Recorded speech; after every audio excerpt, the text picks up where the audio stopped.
भंडारा गोंदिया जिला वासियों के लिए खुश खबर है। अब आपका मनपसंद channel BS crime India news अब आपके केबल नेटवर्क पर, जी हां, अपने केबल नेटवर्क के एशियन चैनल नंबर 50 पर उपलब्ध है। BS क्राइम इंडिया न्यूज पर खेल, राजनीतिक, क्राइम, साहित्य व अन्य खबरें प्रकाशित की जाती है। हमारे साथ जुड़ने के लिए तथा हमारे चैनल में खबरें, विज्ञापन आदि के लिए संपर्क करें 8669151757 पर।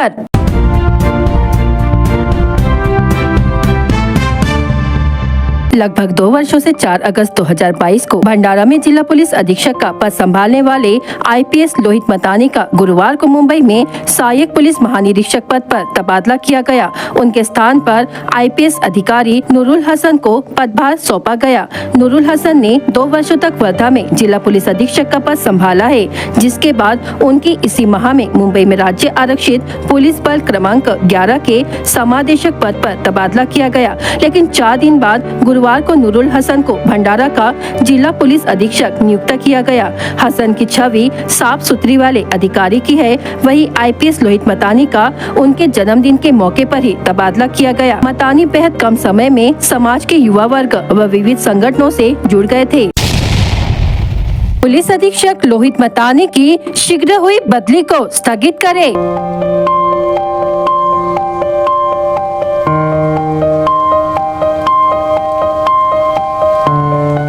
पुलिस बॉयज एसोसिएशन की मांग।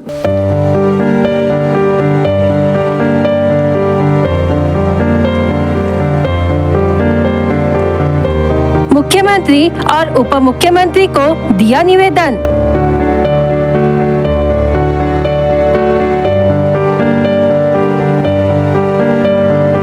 पुलिस अधीक्षक की बदली से जिले के नागरिकों में नाराजगी।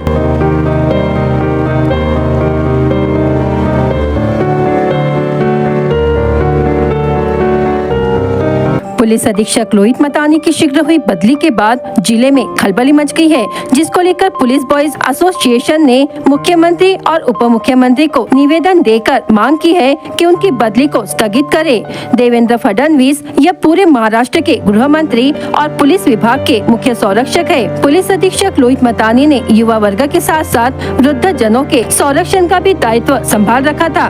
पिछले कुछ वर्षों से भंडारा जिले में युवाओं की स्थिति अत्यंत विकट थी। इस पर प्रकाश डालने का काम लोहित मतानी ने पिछले 2 वर्षों में किया है। इससे युवाओं और वरिष्ठ जनों के जीवन में काफी हद तक परिवर्तन आए और उन्हें अपने जीवन को सही रास्ते पर आगे बढ़ने में मदद मिली। साथ ही वर्तमान स्थानांतरण प्राप्त करने के बाद पुनः स्थानांतरण अवैध है। पुलिस अधीक्षक लोहित मतानी ने पिछले 2 वर्षों में भंडारा जिले की कई समस्याओं का समाधान बहुत ही कम समय में और ईमानदारी से किया। साथ ही लोहित मतानी ने इस बात का भी ध्यान रखा है कि भंडारा पुलिस विभाग के प्रत्येक अधिकारी कर्मचारी को किसी भी तरह की मानसिक परेशानी या सरकारी काम का बोझ ना हो। भंडारा में 17 थाना स्तर पर अवैध गतिविधियों, अपराध पर अंकुश और समय समय पर ग्रामीण स्तर पर युवाओं को रोजगार और प्रतियोगी परीक्षा में सफल होने के लिए मार्गदर्शन किया और उन्हें स्कूल की सुविधाएं प्रदान की और परीक्षा के लिए आवश्यक सुविधाएं प्रदान की। इसलिए कई युवाओं ने अपना मन बदला और सफलता की ओर आगे बढ़े। इसलिए जल्द से जल्द उनकी बदली को स्थगित करने की मांग पुलिस बॉयज एसोसिएशन ने निवेदन में की है। पूरे पुलिस परिवार को इकट्ठा करके लेके आया हूँ। हुआ ऐसा है सर कि कुछ दिनों पहले हमारे लोहित मतानी साहब की ट्रांसफर स्थगित हुई थी, रुकी हुई थी। अचानक से उनकी ट्रांसफर होने के बाद हमारे पूरे पुलिस परिवार पर एक भुजाल सब आया हुआ है। आदरणीय साहब ने पुलिस परिवार के साथ साथ समाज और गांव में, शहर में, जिला में ऐसे ऐसे कुछ काम किए हैं जो उल्लेखनीय है, जिनका कोई तोड़ नहीं है। आज कायदा व सुव्यवस्था सांभाळत साहेबांना सर्व भंडारा जिल्ह्याला आपला परिवार म्हणून सांभाळलेला आहे। मतानी साहेबांनी आपल्या कार्यकाळामध्ये युथ फोरमचं निर्माण करून युवा वर्गाला जोडून त्यांना MPSC आणि UPSC सारख्या मार्गदर्शन आपण स्वतः देऊन भरपूर ठिकाणी जिल्ह्याच्या प्रत्येक तालुक्यामध्ये, गावामध्ये जाऊन पोरांना इन्स्पायर केलेलं आहे। त्यांच्यासारखं नेतृत्व भंडारा जिल्ह्याला लाभला हे खूप मोठं आमचं भाग्य समजावं। या 2 वर्षाच्या काळामध्ये त्यांनी पोलीस परिवारासोबत युवा वर्गाला एवढं जोडून ठेवलं, त्यांना इन्स्पायर केले, एक चांगला मार्ग दाखवला, कायदा व सुव्यवस्था सांभाळून त्यांनी आज जिल्ह्याचे नाव मोठं केलेले आहे. मी प्रशासनाला जाहीर अशी विनंती करतो की आम्ही आमच्या भंडारा पोलीस बस संघटना भंडाराकडून, भंडारा जिल्हा पूर्ण पोलीस परिवाराकडून आग्रहाची विनंती करतो की साहेबांची झालेली जी तडकाफडकी बदली आहे त्यावर स्थगिती यावे.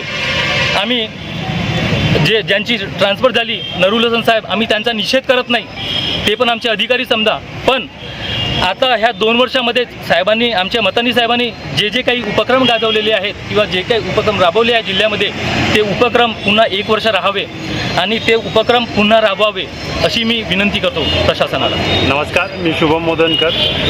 सध्या जे भंडारा जिल्ह्याचे SP होते लोहित मतानी सर, यांची तडकाफडकी बदली करण्यात आली आहे. आम्ही इथे याच्यासाठी जमलो की त्यांच्या बदलीवर स्थगिती आणण्यात यावी, कारण त्यांनी स्थगिती मागितली होती आणि ते स्थगिती मिळाल्यानंतर हे अचानक झालेली बदली हे नियमबाह्य आहे. आणि आमची अशी इच्छा आहे की त्यांना पुढील आणखी 1 वर्ष इथं स्थगिती देण्यात यावा भंडारा जिल्ह्यात, कारण त्यांनी मागील या 2 वर्षात युवा वर्गांसाठी, वरिष्ठांसाठी आणि पोलीस फॅमिलींसाठी असे वेगवेगळे योजना राबवून किंवा वेगवेगळे उपक्रम राबवून त्यांचे जे गरजा होत्या किंवा युवा वर्गांसाठी MPSC UPSCचे जे क्लासेस होते, जसा कौशल्य विकास याच्या अंतर्गत युवा वर्गांसाठी ड्रायव्हिंग स्कूल, सिक्युरिटी गार्ड किंवा महिलांसाठी ब्युटी पार्लर असे वेगवेगळे योजना राबवल्या आणि त्यांचा फायदा हा युवा वर्गांना, महिलांना झालेला आहे. तर असेच आमची इच्छा आहे की असेच आणखी जर काही दिवस SP सर इथं राहिले तर त्याचा फायदा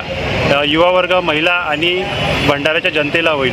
मागील 2 वर्षात SP सरांनी कायदा व सुव्यवस्थेचा ध्यान राखून भंडाऱ्यातली जी गुन्हेगारी आहे ते भरपूर प्रमाणात कमी करवली होती. तर असेच आणखी जर SP सर इथंच थांबले तर त्यावर आणखी म्हणजे लिमिटेशन्स आणि जे गुन्हेगारी आहे ते कमी होईल आणि युवा वर्ग हा मोटिवेट होऊन, इन्स्पायर होऊन एक चांगल्या मार्गावर वळेल अशीच आमची इच्छा आहे. तरी ही बदली थांबण्यात यावी, स्थगिती देण्यात यावी हीच आमची विनंती आहे. सुरणकर, पोलीस लाईनमध्ये राहते. ते आदरणीय आमचे SP साहेब सर यांची बदली आम्हाला रद्द करण्यात यावी अशी आम्ही विनंती करतो पोलीस बॉईजतर्फे.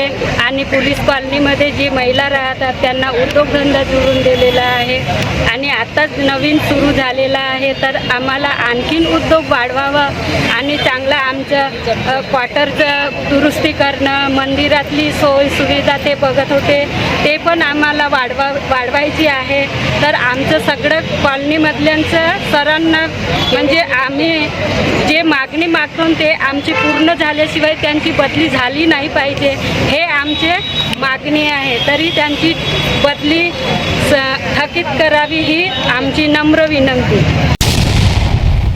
भंडारा जिले के तुमसा तहसील के अंतिम छोर पर स्थित पाथरी गांव में गुरुवार 22 अगस्त को दोपहर 1:30 बजे से 2 बजे के दौरान बिजली की कड़कड़ाहट के साथ जोरदार बारिश हुई. लगभग 2 घंटे तक हुई भारी बारिश के चलते जगह जगह जल जमा हुआ. करीब 10 से 12 घरों में 1.5 से 2 फीट तक पानी घुस गया, जिससे ग्रामीणों को काफी परेशानियों का सामना करना पड़ा. बारिश से बादल फटने जैसी स्थिति निर्माण हुई, इससे नागरिकों में डर का माहौल था. इस संदर्भ में तहसीलदार मोहन टिकले से पूछताछ करने पर उन्होंने ऐसी स्थिति निर्माण नहीं होने और केवल जोरदार बारिश होने की जानकारी दी.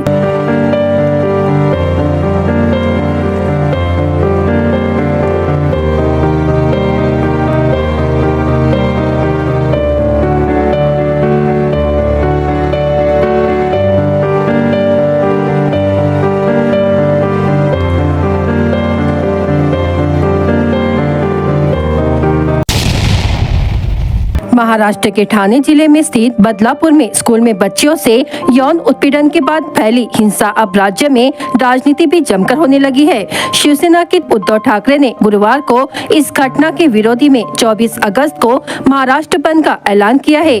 CM एकनाथ शिंदे की सरकार इस बात की जांच कर रही है कि कहीं ये हिंसा प्रायोजित तो नहीं थी. इस पर तीखा प्रहार करते हुए उद्धव ने कहा कि यह घटना राजनीति से प्रेरित नहीं है, बल्कि महिलाओं और बच्चियों के खिलाफ अपराधों के लिए कड़ी सजा सुनिश्चित करने के लिए एकता का आह्वान है। हे उद्याचं आहे आणि विषय एकूणच सध्या राज्यामध्ये जी एक अस्वस्थता आहे तोच विषय। आता मी आपल्या माध्यमातून महाराष्ट्रातल्या जनतेशी जे बोलत आहे आणि बोलणार आहे ते उद्याच्या बंदबद्दल आहे। काल मी स्पष्ट केलेलं आहे की उद्याचा बंद हा राजकीय कारणासाठी बंद नाही आहे। उद्याचा बंद हा विकृती विरुद्ध संस्कृती याकरता हा बंद आहे। अनेक जणांना असं वाटते, बहुतेक सगळ्याच महिलांना आणि पालकांना असं वाटते की आपली मुलगी शाळेमध्ये सुरक्षित राहील का। अनेक माता भगिनींना वाटते की अगदी कामाच्या ठिकाणी आपण जातो, ती कार्यालय असतील, रुग्णालय असतील, इथे आपण सुरक्षित राहू का। आणि त्याच एकूण खदखदीला किंवा एक अस्वस्थतेला वाचा फोडण्यासाठी उद्याचा बंद, जसं सरकार म्हणते की विरोधी पक्षांनी, होय आम्ही विरोधी आहोत, पण आम्ही विरोधी या विकृतीचे आहोत। त्याच्यामुळे उद्याचा बंद हा विकृतीच्या विरोधकांनी केलेला बंद आहे। परत एकदा सांगतो की विकृती विरुद्ध संस्कृती असा हा बंद उद्याचा असणार आहे। या बंदमध्ये जसं आजपर्यंत आम्ही बंद करत आलेलो आहोत, उद्याचा बंद हा महाविकास आघाडी आणि महाविकास आघाडीच्या मित्र पक्षांतर्फेच नव्हे तर सर्व नागरिकांच्या वतीने आम्ही करतो। त्याच्यामुळे सगळे नागरिक याच्यात सहभागी होतील। जात पात धर्म भाषा भेद राजकीय पक्ष या सगळ्या कक्षा ओलांडून सगळ्यांनी त्याच्यात सहभागी व्हावं ही माझी सर्वांना आग्रहाची एक मी विनंतीच म्हणेन, कारण हा शेवटी सामाजिक प्रश्न आहे। आणि या बंदमध्ये आजपर्यंत जसे बंद झालेले आहेत तसेच बंद तसंच उद्याचा जो बंद आहे हा बंद राहील। कडकडीत बंद असायला पाहिजे, मात्र त्या बंदमध्ये अत्यावश्यक सेवा ज्या आहेत, जसं रुग्णवाहिका सेवा आहेत, वृत्तपत्र आहेत, फायर ब्रिगेड आहेत आणि ज्या ज्या काही अत्यावश्यक सेवा आहेत त्या चालू राहतील। एकूण जर का आपण पाहिलं तर सणासुदीचे दिवस आहेत, गणपती बाप्पा येत आहेत, दहीहंडीची प्रॅक्टिस सुरू आहे आणि हा सगळा विचार केल्यानंतर उद्याचा बंद हा दुपारी 2 वाजेपर्यंत सगळ्यांनी पाळावा अशी माझी विनंती आहे। कारण अनेकांना उत्सव पण करायचे, उत्साह पण आहे, पण त्याच्यामध्ये अगदी उत्सवात सुद्धा आपल्या मुली बाळी सुरक्षित राहतील की नाही हा सुद्धा प्रश्न त्यांच्या सगळ्यांच्या मनामध्ये आहे। सरकारला काही म्हणू देत, मी तर कृपा करून त्या बहिणीच्या नात्याला कलंक लावू नका। बहिणीचं पहिलं रक्षण करा आणि त्याच्यानंतर मग बहिणीला सुद्धा वाटलं पाहिजे की आहे माझा भाऊ सुद्धा माझं रक्षण करताय। शेवटी महिलेला तिच्या रक्षणाखेरीज दुसरं काही महत्त्वाचं नसतं आणि ते रक्षण म्हणजे सुरक्षित बहीण हे फार महत्त्वाचं आहे। तर या सगळ्या घटना चाललेल्या आहेत, बाकीच्या घटना किती सांगायच्या आणि या सगळ्या बातम्या आहेत त्या वाचून अक्षरशः संतापाचा कडेलोट होतोय, संतापाचा कडेलोट होतोय।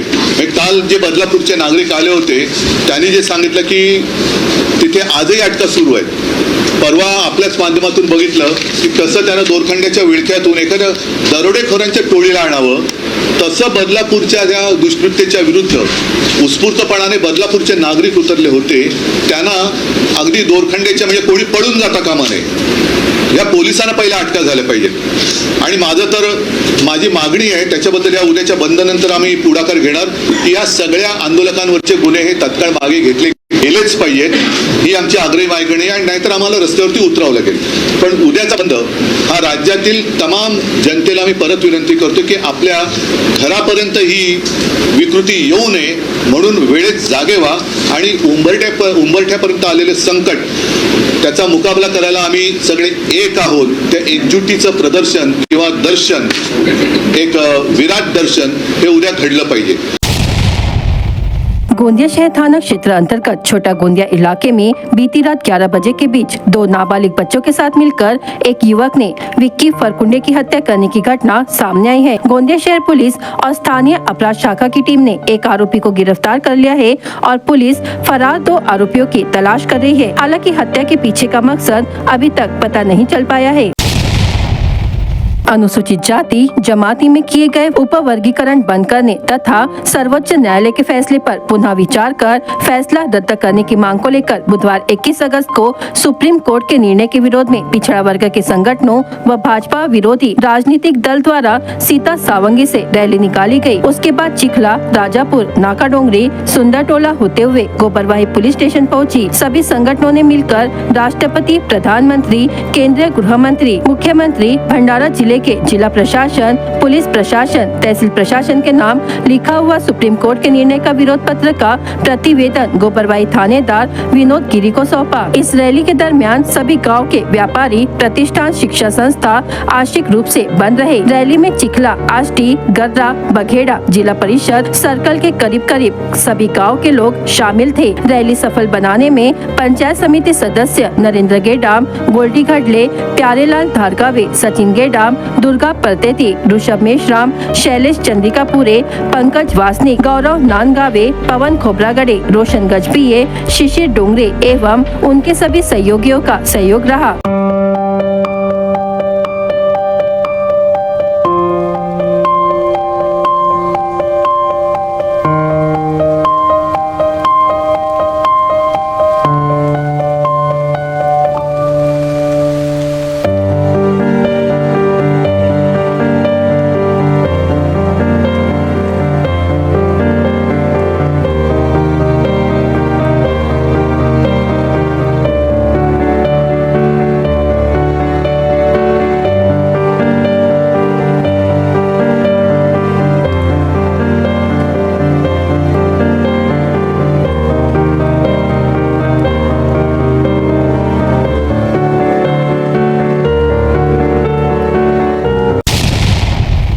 नेपाल के तनहू जिले के अबु खैरेनी क्षेत्र में एक भारतीय यात्री बस के मासरंगदी नदी में गिरने से बड़ा हादसा हो गया है। नेपाल पुलिस ने इस दुर्घटना की पुष्टि की है। जिला पुलिस कार्यालय तनहू के डीएसपी दीपक कुमार राय के अनुसार UPFT 7623 नंबर प्लेट वाली बस नदी में गिरने के बाद किनारे पर पड़ी मिली है। दुर्घटना के बाद तुरंत राहत और बचाव कार्य शुरू करने के बाद 14 शव बरामद किए गए हैं और 16 घायल यात्रियों को सुरक्षित बचाया गया है। खबर के अनुसार बस में 40 यात्री सवार थे। यह बस पोखरा के मझेरी रिजॉर्ट में ठहरे भारतीय यात्रियों को लेकर काठमांडू जा रही थी। हादसे के समय बस में केवल भारतीय यात्री सवार थे।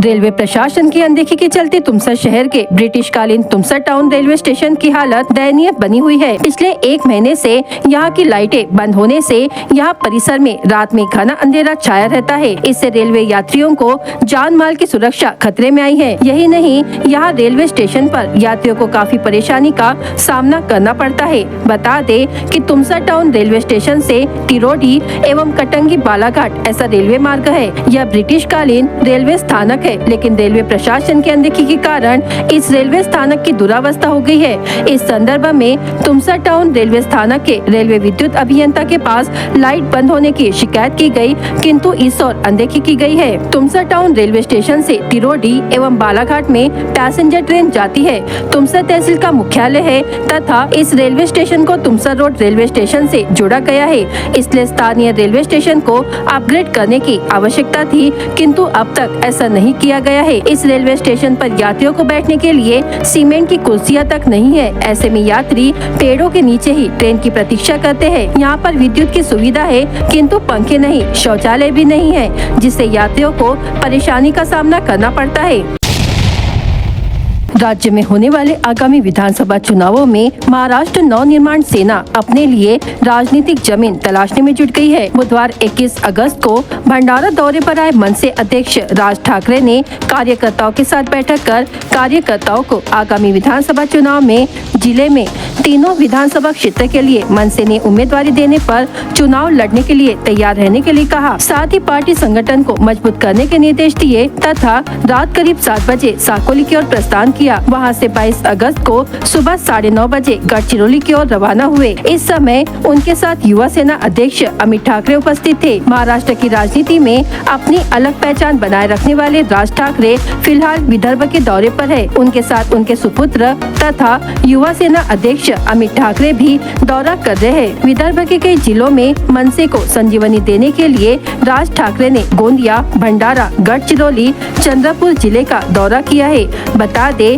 कि 2006 में महाराष्ट्र नवनिर्माण सेना की स्थापना के पश्चात उनका भंडारा जिले में यह पहला औपचारिक दौरा रहा। BS क्राइम इंडिया न्यूज आपके सामने पेश कर रहा है भंडारा क्राइम वारदात। हर जुर्म से हम आपको कराएंगे अवगत। आपके अपने चैनल पर रोजाना शाम 7 बजे, तो देखना ना भूलिए क्राइम वारदात। गाली गलौज करने पर बड़े भाई की पिटाई कर दी। घटना महाल गांव में घटी। मोहाड़ी पुलिस ने शिकायत के आधार पर मामला दर्ज कर लिया है। जहरीली दवा खाने से जिला सामान्य अस्पताल में भर्ती व्यक्ति की मौत हो गई। पौनी पुलिस ने मामला दर्ज किया है। करंट लगने से व्यक्ति की मौत की घटना पाथरी में घटी। मृतक का नाम पाथरी निवासी रेवक इल्पाते है। शिकायत के आधार पर गोबरवाही पुलिस ने मामला दर्ज किया है। घर में घुसकर युवती पर चाकू से हमला करने की कोशिश करने वाले आरोपी के खिलाफ तुमसर पुलिस ने मामला दर्ज कर लिया है। शहर के भीमनगर निवासी राजू मेश्राम उम्र 50 वर्ष यादव चौक में दुर्घटना में घायल हो गया। उसे मेडिकल कॉलेज में भर्ती कराया गया, जहां उपचार के दौरान उसकी मौत हो गई। रावणवाड़ी थाने के तहत गिरोला निवासी नितिन मडावी उम्र 30 वर्ष से पुलिस ने 5 लीटर महुआ शराब जब्त की। आरोपी के खिलाफ मामला दर्ज किया गया। अग्रसेन चौक निवासी फिरियादी डॉक्टर गगल प्रेमचंद गुप्ता उम्र 34 वर्ष ग्रामीण अस्पताल देवरी के साथ गाली गलौज का धमकी दी गई। आरोपी का नाम राजा भारती उम्र 40 वर्ष बताया गया है। शिकायत पर देवरी पुलिस ने मामला दर्ज किया है।